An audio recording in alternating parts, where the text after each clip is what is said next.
Welcome back, students. The class assignment video of Diversity of Living World. আমরা এতদিন Diversity in Living World চ্যাপ্টারটা শিখে গেছি। আজ আমরা যা করব সেটা হচ্ছে কয়েকটা এক্সারসাইজ কোয়েশ্চেন্স, কিছু কোয়েশ্চেন্স যেটা আমাদের হেল্প করবে এক্সামে আনসার দিতে। চলো তাহলে আমরা কোয়েশ্চেন সলভ করব। কোয়েশ্চেন্স যখনই আমরা সলভ করতে যাব আমরা জেনারেলি 5টা সাব ইউনিটে ডিভাইড করে নিয়েছি। এই 5টা সাব ইউনিট কি রকম? ফার্স্টে আছে কিছু এমসিকিউ কোয়েশ্চেন্স বা শর্ট আনসার্স, ঠিক তারপরে যে ইউনিট গুলো সেখানে আছে তোমার কিছু ব্রড আনসার্স বা কিছু ডেসক্রিপটিভ টাইপ কোয়েশ্চেন্স। চলো তাহলে শুরু করা যাক আমাদের class assignment of diversity of living world. এই যে চ্যাপ্টারটার ফার্স্ট কোয়েশ্চেন্স আছে এমসিকিউ, চলো আমরা দেখে নিই কি কি আছে কোয়েশ্চেন্স। আচ্ছা, ফার্স্ট কোয়েশ্চেন্সে দেখছি sometime different authors give different names to one and the same species, and in such a situation তুমি কোন অপশনটাকে ভ্যালিড নেবে? কি আছে? The name under which the species was first described is a valid name. Option B তে আছে the latest name under which the species was described is valid. পরেরটায় বলেছে people can use any one of the name for the species, বা all known names are discarded and a new name is given. আচ্ছা, এই যে চারটে options তোমাদের দেখে কি মনে হয়? আমার মনে হলো আমি আজকে তোমাকে এই নামে ডাকবো, সেটা তো আমি তোমাকে ডাকছি, বাকি লোকজন কি করে জানবে যে আমি তোমাকে এই নামেই ডাকছি? মানে নিশ্চয়ই অল নন নেম স্পিসিস এটা হওয়া উচিত না যে তোমার যা নাম ছিল সব ছেড়ে দিলাম, আমি একটা নতুন করে নাম দিয়ে দিলাম। এসব যেমন হবে না তেমন এটাও হতে পারে না যে লাস্ট যে নামটা দিলাম বা পিপল যে কোনো নাম দিল সেটাই ভ্যালিড হয়ে গেল, অবশ্যই না। তাহলে এই যে জিনিসটা এখান থেকে আমরা পেলাম হচ্ছে যে এই চারটে অপশনস এর মধ্যে my correct answer is option number C. এখানে বলা হয়েছে অপশন নাম্বার সি তে, মানে এ কি বলা হয়েছে? এই মাত্র আমরা বললাম যে the name under which the species was first described is a valid name, মানে প্রচুর সায়েন্টিস্ট তো একটা স্পিসিস নিয়ে কাজ করতে পারে। এই যে এত ভ্যারাইটি অফ স্পিসিস রয়েছে বা এত টাইপ অফ সায়েন্টিস্ট রয়েছে একটা দেশে একটা বিদেশে, সবাই ধরো একটা অ্যানিমালকে নাম দেওয়ার চেষ্টা করছে। তুমি কার নামটা নেবে? তুমি এক্স্যাক্টলি তার নামটাকে নেবে যে প্রথম নিয়ম মেনে সব ঠিকঠাক রুলস এন্ড রেগুলেশন অনুযায়ী তোমার নামটাকে দিতে পেরেছিল, তার নামই হচ্ছে স্পিসিস। চলো তাহলে আমরা নেক্সট কোয়েশ্চেন এ মুভ অন করি। নেক্সট কোয়েশ্চেন কি আছে দেখি। বলা হয়েছে যে specimen are preserve in the container বা jar in a preservative solution. এই প্রিজার্ভেটিভ সলিউশনটাই তুমি কোথায় প্রিজার্ভ করো? জুতে, পার্কে, মিউজিয়াম না হারবেরিয়াম? তো প্রচন্ড ইজি কোয়েশ্চেন্স। আমরা তো জানি যেহেতু প্রিজার্ভেটিভ সলিউশন আবার ইন জার্স বলেছে, তাই the correct answer is museum. তার মানে এখান থেকে আমরা যা বুঝলাম সেটা হচ্ছে জুতে তো প্রিজার্ভ করি না, আমরা হারবেরিয়ামে ড্রাইড স্পেসিমেন ইউজ করি, সেখানে আবার কোনো অ্যানিমাল থাকবে না, আর পার্ক তো অবভিয়াসলি না, তাই আমার কারেক্ট আনসার হচ্ছে মিউজিয়াম। এই কোয়েশ্চেনটার পর চলো দেখে নি তাহলে আমরা থার্ড কোয়েশ্চেন কি আছে। আচ্ছা, থার্ড কোয়েশ্চেনে বলেছে কিরা কি? থার্ড কোয়েশ্চেনে বলেছে যে which of the following can also be made in your home? তুমি কি বানাতে পারো এর মধ্যে নিজের বাড়িতে? ফরেস্ট, বটানিক্যাল গার্ডেন, কি নাকি জুলজিক্যাল পার্ক? এই আনসারটাও ইজি, তুমি কি বানাতে পারো। কেন? আমরা কি শিখেছিলাম একবার যদি এক্সপ্লেনেশনটা দেখো, কি হচ্ছে এমন কিছু যেটা তুমি কম্পিউটারে টাইপ করে সিমিলারিটিস বা ডিসসিমিলারিটিস এর বেসিসে দুটো অর্গানিজমকে ক্লাসিফাই করবে। ঠিক তেমনি আমরা দেখে নিই আমাদের পরের কোয়েশ্চেন্স কি আছে। আমাদের পরের কোয়েশ্চেনে দেখতে পাচ্ছি যে ডিফারেন্স করতে বলেছে taxonomic category of division and ফাইলামের মধ্যে, সেখানে কি বুঝবো দেখি। ফাইলাম বলেছে মোর এক্সক্লুসিভ দ্যান ডিভিশন, পরেরটা division more inclusive than category, পরেরটা বলা হয়েছে division refers to plant whereas phylum refers to animal, আবার বলেছে phylum is more inclusive category. আচ্ছা, এত যে কোয়েশ্চেনটা দেখলাম মনে পড়ে আমি যখনই লিনিয়াস দাদুর 7টা ক্যাটাগরির কথা বলেছিলাম, মেনশন করেছিলাম না ফাইলাম কথাটা অ্যানিমালের জন্য তুমি ইউজ করবে আর ডিভিশন কথাটা প্লান্টের জন্য? দেখো কোয়েশ্চেন এক্স্যাক্টলি তাই আছে। তার মানে কারেক্ট আনসার হচ্ছে অপশন নাম্বার সি, যে তুমি ডিভিশনটা প্লান্টের জন্য ইউজ করবে, অন দ্য আদার হ্যান্ড ফাইলাম কথাটা শুধুমাত্র অ্যানিমালের জন্যই অ্যাপ্লিকেবল। এই যে জিনিসটা আমরা শিখে গেলাম, চলো তাহলে নেক্সট কোয়েশ্চেনে মুভ অন করি। দেখি নেক্সট কোয়েশ্চেন আছে এটা কি। নেক্সট কোয়েশ্চেন যেটা দেখতে পাচ্ছি, a virus differ from a bacterium, কিন্তু কেন, ওর মধ্যে এমন কি আছে যার জন্য ব্যাকটেরিয়া থেকে ডিফারেন্ট? যখনই আমরা ভাইরাসের কথা বলবো, ভাইরাস একটা স্পেশাল অর্গানিজম। কেন জানো? ভাইরাস এমন একজন লোক যে বডির ভেতরে, মানে আমার বডির ভেতরে গেলে লিভিং হিসাবে ক্লাসিফাই হবে, কিন্তু যদি একটা চেয়ার বা টেবিলে পড়ে থাকে তাকে তুমি বলবে দ্যাটস আ ডেড অর্গানিজম বা নন লিভিং অর্গানিজম। ঠিক তাই জন্য এটা ব্যাকটেরিয়ার থেকে ডিফারেন্ট। দেখি, এখানে কারেক্ট আনসার হচ্ছে ওর জেনেটিক মেটেরিয়াল আছে কিন্তু কোনো রাইবোজোম নেই। যেহেতু রাইবোজোম নেই, তুমি তাই ওকে বলতে পারো that is different from viruses. কারণ ভাইরাসেরও জেনেটিক মেটেরিয়ালে ডিএনএ বা আরএনএ থাকতে পারে, কিন্তু ওর রাইবোজোম অবভিয়াসলি থাকবে। এখান থেকে চলো আমরা নেক্সট কোয়েশ্চেনটা দেখে নিই। নেক্সট কোয়েশ্চেন বলেছে, which of the following scientists started the practice of using biological names? মানে কে প্রথম বাইনোমিয়াল নোমেনক্লেচার বা সায়েন্টিফিক নেমিং ব্যাপারটা স্টার্ট করলো? চলো দেখি। বলেছে ফার্স্ট অপশনে ক্যারলাস লিনিয়াস, সেকেন্ডে অ্যারিস্টটল, থার্ডে রবার্ট হুক, ফোর্থে আছে হুইটেকার। তাহলে আমরা তো জানি এই যে লিনিয়াস দাদু করেছিল না কাজটা, তাই the correct answer is Linnaeus, যে প্রথম কোন লিভিং অর্গানিজমসকে নেমিং স্টার্ট করে। চলো নেক্সট কোয়েশ্চেনে মুভ করি। নেক্সট কোয়েশ্চেনটা বেশ ভালো। বাইনোমিয়াল নোমেনক্লেচারে কতগুলো নাম আছে? এটা আবার কোয়েশ্চেন নাকি? তো সবচেয়ে ইজি আনসার বাই মানে 2, দ্য কারেক্ট আনসার ইজ 2। এখানে খুব ইজি। তুমি দেখো তাহলে চ্যাপ্টার্সের কোয়েশ্চেনস গুলো প্রচন্ড ইজি না? কি বুঝলাম? চ্যাপ্টার পড়লেই আমরা ইজিলি সলভ করতে পারবো। চলো নেক্সট কোয়েশ্চেনে মুভ করি। দেখি আমরা নেক্সট কোয়েশ্চেন কি আছে। বলা হয়েছে it is a handy book containing instruction, যেখানে একটা অর্গানিজম কোথায় অকার হয়েছে, কোথা থেকে তুমি কালেকশন করেছো, তাকে আইডেন্টিফাই কিভাবে করলে সেই পার্টিকুলার এরিয়াতে, তার তুমি ওই বইটার নাম কি দেবে? অপশন নাম্বার 1 মোনোগ্রাফ, 2তে আছে হচ্ছে তোমার ম্যানুয়াল, 3তে আবার আমরা দেখছি ফ্লোরা, 4এ দেখছি হচ্ছে কি। তাহলে এর মধ্যে থেকে যেহেতু হ্যান্ডি বুক বলেছে, আমার কারেক্ট আনসার হচ্ছে ম্যানুয়াল। আচ্ছা, যদি তোমাদের বলি ল্যাব ম্যানুয়াল কি গো, প্র্যাকটিক্যালে লিখতে লাগে না, সেই তো ম্যানুয়াল হলো না একটা হ্যান্ডি বুক যেটা দেখে তুমি রেফারেন্স হিসেবে ইউজ করছো। এক্স্যাক্টলি তাই সেই হ্যান্ডি বইয়ের কথাই আমরা বলছি। সেটা তোমার ল্যাব ম্যানুয়াল হতে পারে, বা তুমি বলতে পারো একটা অর্গানিজমকে ক্লাসিফাই করতে তোমার যেই বইটা লাগবে। চলো দেখি তাহলে নেক্সট কোয়েশ্চেন।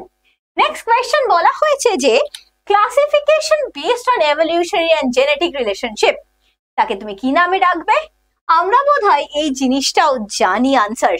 আমরা চ্যাপ্টার যখন সলভ করছিলাম, চ্যাপ্টারে এমসিকিউতে ছিল না, কি শিখিয়েছিলাম যে যখনই ক্লাসিফিকেশনটা জেনেটিক্স আর এভলিউশনকে দুজনে একসাথে মিলছো, তোমার কারেক্ট আনসার হয়ে যাবে ফাইলোজেনেটিক ক্লাসিফিকেশন। কারণ ফাইলোজেনিক কথাটার মানে শুধু যে এভলিউশন তা একদমই না, দুটো অর্গানিজমের মধ্যে কি কি জেনেটিক সিমিলারিটিস আছে সেটাও আমাকে ডিসাইড করতে হবে। দেখি আমরা পরের কোয়েশ্চেনে মুভ অন করি। পরের কোয়েশ্চেন বলেছে যে আ গ্রুপ অফ প্লান্টস যার মধ্যে সিমিলার ট্রেটস যে কোনো র্যাঙ্কের যদি থাকে, তুমি তাকে কি নামে রাখবে? Option A species, B genus, সিতে আছে অর্ডার, ডিতে আছে ট্যাক্সন। আচ্ছা আবার মেনশন করি, এনি র্যাঙ্ক এটা আমার কিওয়ার্ড। যেহেতু এনি র্যাঙ্ক বলেছে তাই আমার কারেক্ট আনসার ট্যাক্সন। কিরম গল্পটা ছিল? গল্পটা ছিল এই যে আমার সিঁড়িগুলো, যেখানে কে ফার্স্ট হয়েছে বা সেকেন্ড হয়েছে, থার্ড হয়েছে, প্রত্যেকটা সিঁড়ির নাম হচ্ছে র্যাঙ্ক, আর র্যাঙ্কের স্মলেস্ট সাব ইউনিট হচ্ছে আর কিচ্ছু না, আমার ট্যাক্সন। তাই এনি র্যাঙ্ক বলেছে, তাই আমার কারেক্ট আনসার ট্যাক্সন। চলো এখান থেকে আমরা নেক্সট টাইম মুভ করি। নেক্সট মুভ করব মানে আমরা আমাদের সেকশনে এমসিকিউর পার্ট কমপ্লিট করেছি, এবার আমরা মুভ করব সেকশন বি তে। চলো দেখি কি আছে। সেকশন বি তে আমরা যা করব তা হচ্ছে fill in the blanks. Fill in the blanks করতে গেলে first question, dash refers to the evolutionary history of an organism. evolutionary history বলেছে, আমরা তো জানি ফাইলোজেনি। চলো তারপরের কোয়েশ্চেন বলা হয়েছে dash is the study of diversity of organism and all their comparative and evolutionary relationship. এটা মাথায় রেখো। ওপরের কোয়েশ্চেনটা আর নিচের কোয়েশ্চেনটার একটা ছোট্ট ডিফারেন্স। এখানে শুধু এভলিউশনারি স্টাডি করছিলে, এখানে এভলিউশনারি রিলেশনশিপ দেখছো, কিন্তু এই পার্টিকুলার অর্গানিজমস গুলোকে তুমি আবার কম্পেয়ারও করছো। যদি এইটা আমার কোয়েশ্চেন হয় যেখানে কম্পেয়ার করতে হবে, তাহলে তার কারেক্ট আনসার সিস্টেমেটিক্স। কারণ আমরা শিখেছিলাম সিস্টেমেটিক্স মানে রিলেশনশিপ। এই রিলেশনশিপটা যদি এস্টাবলিশ করতে হয় তবেই তো তুমি দুটো অর্গানিজমের কম্প্যারিজনটা আনবে। এক্স্যাক্টলি তাই তাই এই কোয়েশ্চেনটার কারেক্ট আনসার হচ্ছে সিস্টেমেটিক্স। চলো আমরা থার্ডটাই মুভ করি। থার্ড কোয়েশ্চেন আছে, এনি ক্যাটাগরি বা rank of classification represent rank, তাকে তুমি কমনলি কি নামে ডাকবে? এই মাত্র আমরা আনসারটা করেছি, ট্যাক্সন। Exactly ট্যাক্সন correct answer. পরেরটা দেখি, dash refers to the range of organism present on earth. আচ্ছা একটু বুদ্ধি করে বলো তো, আমি তো বলেছিলাম যে এই আর্থে যেমন একটা মাইক্রোস্কোপিক ব্যাকটেরিয়া আছে তেমন আমি আছি, আবার গরিলাও থাকতে পারে, আরশোলাও আছে। এই যে এত ডাইভার্সিটি আর্থে, এত অর্গানিজমসের, তুমি তাকে একটা টার্মে কি বলে ডাকবে? ডাইভার্সিটি আর অর্গানিজমের ডাইভার্সিটি। এই অর্গানিজম গুলো লিভিং না, তাহলে সবাইকে মিলে দাও, তোমার কারেক্ট আনসার হচ্ছে বায়োডাইভার্সিটি। কারণ বায়ো কথাটার মানেই হচ্ছে লিভিং আর ডাইভার্সিটি মানে ভ্যারাইটি। তাই এই দুটো টার্মকে তুমি যদি জুড়ে দাও, তোমার কারেক্ট আনসার হয়ে যাবে বায়োডাইভার্সিটি, যেটা ডিসাইড করে দেবে একটা অর্গানিজম না, একটা আর্থে কত ভেরিয়াস অর্গানিজমস প্রেজেন্ট আছে। চলো তাহলে নেক্সট কোয়েশ্চেনে মুভ করি। কি আছে? নেক্সট কোয়েশ্চেন বলেছে যে dash is a group of individuals with similar morphological characteristics and is able to freely interpret among themselves to produce fertile offspring. মনে পড়ে যখনই পড়াশোনা করেছিলাম এই ইন্টারপ্রেট কথাটাকে বেশ অনেকবার আমি হাইলাইট করেছিলাম। কেন করেছিলাম? কারণ সবাই তো আবার ইন্টারপ্রেট করতে পারে না, শুধু members of the same species. Exactly তাই আমার এই কোয়েশ্চেনের কারেক্ট আনসার হচ্ছে স্পিসিস। একটা member of the same species একে অপরের সাথে ইন্টারপ্রেট করতে পারবে, অন্য কেউ আর পারবে না। বা যদি তারা পারেও ইন্টারপ্রেট করতে, মাথায় রেখো তারা কিন্তু ফার্টাইল অফস্প্রিং জেনারেট করতে পারবে না। ঠিক আছে, চলো এখান থেকে আমরা তার পরের কোয়েশ্চেনটা দেখে নিই। কি আছে? পরের কোয়েশ্চেনে আছে dash of the collection of living plants maintain for reference, that is ওরা আইডেন্টিফিকেশন বা ক্লাসিফিকেশনের কাজে দেবে। বলা হয়েছে শুধু লিভিং প্লান্টস, তার মানে আমরা আনসার তো জানি বটানিক্যাল গার্ডেন, কারণ শিখেছিলাম হারভেরিয়াম মানে ড্রাইড প্লান্ট আর বটানিক্যাল গার্ডেন মানে লিভিং প্লান্ট। কারেক্ট। চলো নেক্সট কোয়েশ্চেন দেখি কি আছে। নেক্সট কোয়েশ্চেনটা বেশ ভালো। And dash is an assemblage of families related to one another in a few characteristics.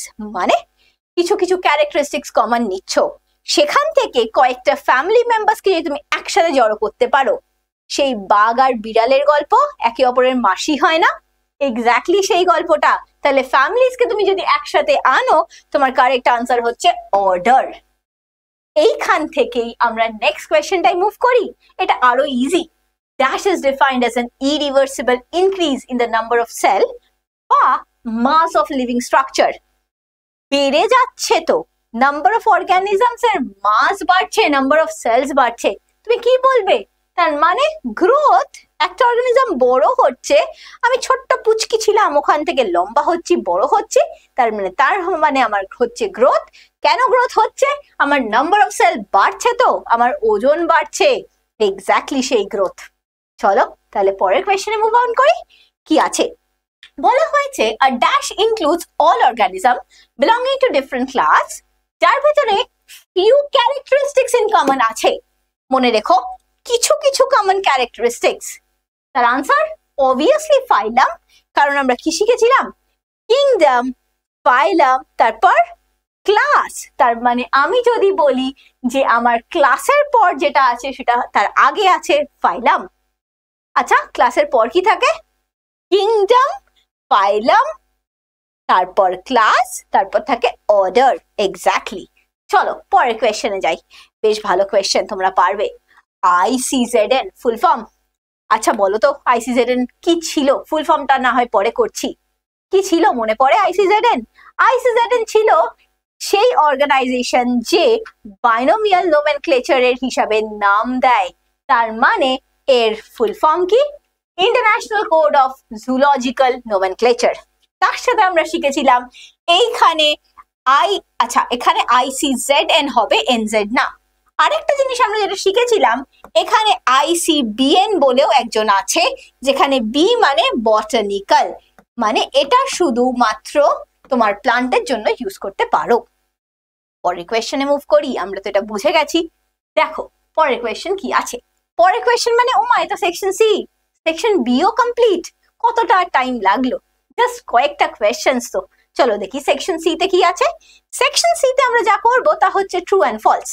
দেখি ফার্স্ট কোয়েশ্চেন, বলা হয়েছে একটা ম্যানুয়াল ট্যাক্সোনমিক এইডস যার ভেতরে কম্পাইলড ইনফরমেশন থাকে একটা এরিয়া, এই এরিয়ার মধ্যে কি কি ফ্যামিলিজ আছে, কি কি জেনারা থাকে, যেটা ইনকারেক্ট আইডেন্টিফিকেশনে হেল্প করবে। দেখি তার কারেক্ট আনসার কি। Correct answer true. কেন? আমাকে বলেছে যে যেই অর্গানিজমস গুলো আছে তাকে তুমি একসাথে গ্রুপ করছো, তোমার তো সেই ম্যানুয়াল মনে পড়ে, একটু আগে বলছিলাম না ল্যাব ম্যানুয়াল, যে আমাকে আইডেন্টিফাই করতে হেল্প করবে, তাই the correct answer is true. দেখি আমরা নেক্সট কোয়েশ্চেন। দেখো নেক্সট কোয়েশ্চেন বলেছে nomenclature refers to the assigning of names to organism. অবশ্যই, আবার কি, নোমেনক্লেচার মানেই তো নাম দেওয়া, এখানে নোমেনক্লেচার মানে নেম, আমার নাম দাও বা তোমার নাম দাও, নোমেনক্লেচার মানেই নেম। দেখি পরের কোয়েশ্চেন্স। আচ্ছা, a key is an analytical scheme for identification of plants and animals, তাই ছিল না? হ্যাঁ, তো কি শিখেছিলাম, এটা আমরা সিমিলারিটিজ বা ডিসসিমিলারিটিজ বেসিসে আমরা জানবো, তাই এটা একটা অ্যানালিটিক্যাল স্কিম যেটা একটা অর্গানিজমস কে আইডেন্টিফাই করতে হেল্প করবে। ঠিক তেমনই দেখি পরের কোয়েশ্চেন কি আছে। বলা হয়েছে growth is defined as a reversible underline করলাম increase in number of cell বা মাস অফ লিভিং অর্গানিজম। তুমি আমাকে একটা কথা বলো, এই যে এখানে রিভার্সিবল লেখা, তুমি মোটা হয়েছো, মোটার থেকে না হয় জিম করে রোগা হতে পারো, লম্বা হয়ে গেছো বেটে হবে, মানে তোমার নাম্বার অফ সেল কমবে? রিভার্স হতে পারে, মোটা মানুষ রোগা হতে পারে, না হয় চর্বি কমতে পারে, সেল কি করে কমে যাবে? তার মানে এটার আনসার অবভিয়াসলি ফলস, কোনো ডাউটই নেই আমার। দেখি এটা যদি বুঝে যাই কি আছে পরের কোয়েশ্চেন। পরের কোয়েশ্চেন বলেছে classification is the art of identifying ডিস্টিংশনস among organism and placing them into groups that reflect their most significant features and relationship. তাকে কি ক্লাসিফিকেশন নামে চিনি? হ্যাঁ চিনি তো, ক্লাসিফাই তো তার জন্যই করেছিলাম। ওই যে আমার ক্লাসের ফার্স্ট এক্সাম্পল, যেখানে আমি বলেছিলাম তুমি একটা লাইব্রেরিতে গিয়ে হিস্ট্রি বই খুঁজছো, ক্লাসিফাই যদি না করো তুমি কি বুঝবে কোন হিস্ট্রি বই চাও? না। চলো দেখি পরের কোয়েশ্চেনে কি আছে। পরের কোয়েশ্চেন বলছে taxonomy is the branch of biology that deals with identification, naming as well as classification. হ্যাঁ, গোটা চ্যাপ্টারটা ধরেই তো তাই পড়লাম, তাই এটার কারেক্ট আনসার অবভিয়াসলি ট্রু। দেখি আমরা কি আছে পরের কোয়েশ্চেন। পরের কোয়েশ্চেন বলেছে জুলজিক্যাল পার্ক হচ্ছে তেমন জায়গা যেটা তুমি প্রোটেক্ট করছো domestic animals under conditions very similar to their natural habitat. তাই কি পড়ি না জুলজিক্যাল পার্কে বাঘ আছে, বাঘ ডোমেস্টিক অ্যানিমাল? না, অবভিয়াসলি না, তাই আমার এখানে কারেক্ট আনসার ফলস। দেখি পরের কোয়েশ্চেন। আচ্ছা, কি বলেছে a family represent a group of related species যারা related to each other with genera of other families, যেমন এক্সাম্পল পিটুনিয়া, অ্যাট্রোপা আর সোলানাম একই ফ্যামিলি সোলানেসিতে ইনক্লুডেড। তা কি তাই? হ্যাঁ, না, একদম না। কেন? দেখো family represent a group of related species, আমরা কি জানি রিলেটেড স্পিসিস কে এক কথায় জেনাস বলে, যদি রিলেটেড স্পিসিস কে জেনাস বলে তাহলে ফ্যামিলি কেন রাখবে? তাই আমার এখানে কারেক্ট আনসার হচ্ছে ফলস। চলো এই যে আমরা কোয়েশ্চেনটা দেখলাম, পরের কোয়েশ্চেনটা শিখে নি। বলেছে একটা monograph is a taxonomic aid যার জন্য কম্প্রিহেন্সিভ অ্যাকাউন্ট পাই, কমপ্লিট ইনফরমেশন পাই যে কোনো ট্যাক্সের জন্য। হ্যাঁ, অবভিয়াসলি ট্রু। আবার কি, মনোগ্রাম বা ম্যানুয়ালের মানেই তো তাই ছিল, যেখানে একটা অর্গানিজমের কি কি ইনফরমেশন কোথা থেকে কালেক্ট করেছো সব জানতে পারবো। দেখি তারপরের কোয়েশ্চেন। বলা হয়েছে biodiversity refers to the range of organism present in the ecosystem. এটাও তো আমরা শিখে গেছি না? এটা তো অবভিয়াসলি ফলস। কেন? এখানে বলা হয়েছে রেঞ্জ অফ অর্গানিজম, রেঞ্জ তো না, ডাইভার্সিটি অফ অর্গানিজম বা ভ্যারাইটি অফ অর্গানিজম। এই যে আমরা এতগুলো কোয়েশ্চেন্স এখানে শিখলাম, এইটা দিয়ে আমরা ক্লাস অ্যাসাইনমেন্টের ফার্স্ট পার্টের ভিডিও এন্ড করছি। আমরা আবার ক্লাস অ্যাসাইনমেন্টের নেক্সট পার্টের ভিডিও নিয়ে এক্ষুনি ফিরে আসছি। Till then, thank you, take care. আর আমাদের জানিও যদি কোনো পোর্শনসে প্রবলেম থাকে, আমরা সলভ করে দেবো সেটা। হ্যালো স্টুডেন্টস, আমাদের ভিডিও তোমাদের কেমন লাগছে তা কিন্তু অবশ্যই কমেন্ট সেকশনে জানিও। আর হ্যাঁ, ড্রিমস এডুকেশন সেন্টারের ফেসবুক পেজ এবং YouTube channel like, follow and subscribe করতে ভুলো না, কিন্তু লিংক ডেসক্রিপশন বক্সে নিচে দেওয়া আছে। আর তোমরা যদি আমাদের ড্রিমস এডুকেশন সেন্টারের অনলাইন ক্লাস রেগুলার ওয়াইজ করতে চাও, তাহলে ভিজিট করো আমাদের ওয়েবসাইট www.dreamsonlineclass.in। সেখানে তোমরা ক্লাস 11-12 এর বোর্ডস এর কোর্স করতে পারো, সাথে জেই, নিট সব রকম কোর্সই অ্যাভেলেবেল আছে। তার সাথে তোমরা আরেকটা জিনিস করতে পারো, গুগল প্লে স্টোর বা অ্যাপল অ্যাপ স্টোর থেকে অ্যাপস ডাউনলোড করে ইজিলি রেজিস্টার করে নিতে পারো। তাহলে আমাদের আবার নেক্সট একটা ভিডিওতে দেখা হচ্ছে। Till then, thank you, take care.